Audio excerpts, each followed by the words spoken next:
Trolltunga, or the Trolltunga, is considered one of the best hikes in the world. In high season you have to wait 1 hour, 1 hour and a half to take a picture on the imposing rock, but we managed to do it in less than 5 minutes. How did we do it and what were the mistakes we made during the hike? How much does the parking cost and how did we save on that? Why did we have to drink half amount of the water that we packed? How did our discussion look like with a Norwegian ranger? You will find out from this video.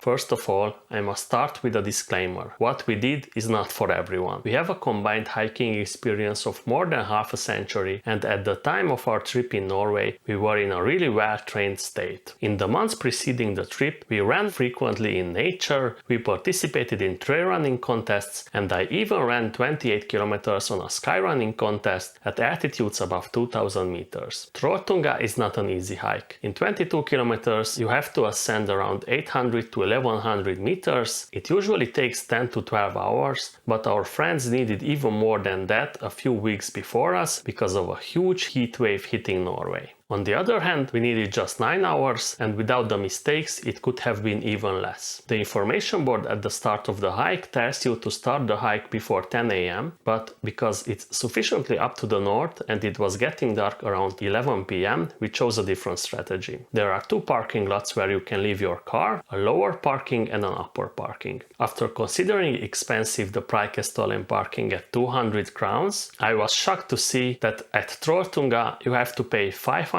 crowns or around 50 euros for the lower parking and 600 crowns for the upper parking. To get to the lower parking, you have to drive on a 1-lane mountain road, which is about 6.7 kilometers long from the village of Tissedal, which is at the main road. In the morning hours, there are usually traffic jams here, so by going later, we have avoided that and we could drive with normal speed. The plan was to drive to the upper parking and pay the extra amount of cash. This way, we could save about 2 to 3 hours from the length of the hike. Unfortunately, this part of the plan didn't work because the upper parking was already full, so we had to leave the car in the lower parking. Here, the information board tells you how long the hike is and what is the minimum required gear for you in order to start the hike. Luckily for us, 2 guys have parked the car and bought the parking ticket before checking this information board, and after that they have decided that they are not prepared for the hike, so they sold us their parking ticket for a better price. This way we only paid 300 crowns instead of 500. From the lower parking there are 3 routes to start the hike. There used to be a cable car or funicular which took you to the top of the first climb, but it's not working anymore. Some time ago the hikers used the steps of the cable car to start the hike, but since 2010 it's not allowed anymore. The second option is a quite steep trail in the forest, and that's what usually the hikers use, but for some reason I was unable to find it, so I thought that it's the same as the first option and it's closed, so we started to walk on the car road which connects the 2 parking lots. This was the first mistake we made, but it also had an advantage because from the car road you could see the beautiful Vetlavatnet lake. It was already early afternoon, so the hikers who have started early and were hiking fast were already getting back to the parking lot coming from the opposite direction. So I was starting to get scared that there will be a gate somewhere and they will not allow us to continue because it's too late. Because of that, I climbed quite quickly and of course I started to sweat a lot. The weather was also quite hot at that time, so I didn't realize that something is wrong and I should be not sweating that much. In the end, I finally realized that my good old Camelback, which I have used for many years, has cracked and my drinking water was leaking. So because of that, I had to say goodbye to the 3 liters of water that I've packed, and we did the whole hike with the 3 liters that Edith, my girlfriend, has packed for herself. Being well trained was also useful in doing this because our bodies didn't need that much liquids, and the weather also got a little bit cooler, so that was also helping. Just before arriving to the upper parking lot, a small trail starts, so that's where we continue to hike. At this point we still have 9 kilometers until the objective, and we get to an area with a lot of big rocks and small rivers. We also have a sign telling us not to use the area as a toilet, I guess in order to keep the water clean. Shortly we got to a big beautiful valley with some vacation houses. The trail is easy to follow all the way, being marked with the red T letter we already saw on our hike to Preikestolen. After another steep ascent we got to the sign telling us there are still 7 7 kilometers to Trolltunga and telling you to turn around if it's past 1 p.m. and it's before the 1st of June or after the 1st of August. Well, I must confess that it was already well past 1 p.m. and it was somewhere in the beginning to middle of August, so we didn't listen to what the sign said, but we were well prepared even for the case if it gets dark before we get back to the car. We had 3 headlamps with us with spare batteries. But in the end we didn't need to use those because by the time we got back to this sign it was just a little bit past 9 p.m. and it was still well light outside. When you still have 5 to 6 kilometers to Trolltunga, there are some places where people are camping. Actually, a lot of hikers do this hike in 2 days instead of 1. And here you can also find a survival cabin, and that's where a ranger stopped us and asked some questions. In these cases back home, usually they try to stop you from going on and they tell you all kind of arguments that it's too late, you will get lost, they will have to come to save you and so on. But this Norwegian ranger was really professional and I really liked the dialogue we had, because first he tried to assess what our physical condition is and how well prepared we are. First he asked us how much time did we need to get to that point. I told him about 2.5 hours. He said that it means that we still need about 2 hours to get to Trolltunga. There we have to wait around an hour and a half to make pictures, and then on the way back we still need around 4 hours. So he quickly did the math that we can get back to the car at around 10-11 p.m, which would be alright. But the problem was that a big storm was coming with 30 to 40 meters per second wind gusts. That means above 100 kilometers per hour. I remember him paying close attention to my reaction when he told me that, so he could see that I understand what this means and how serious this was gonna be.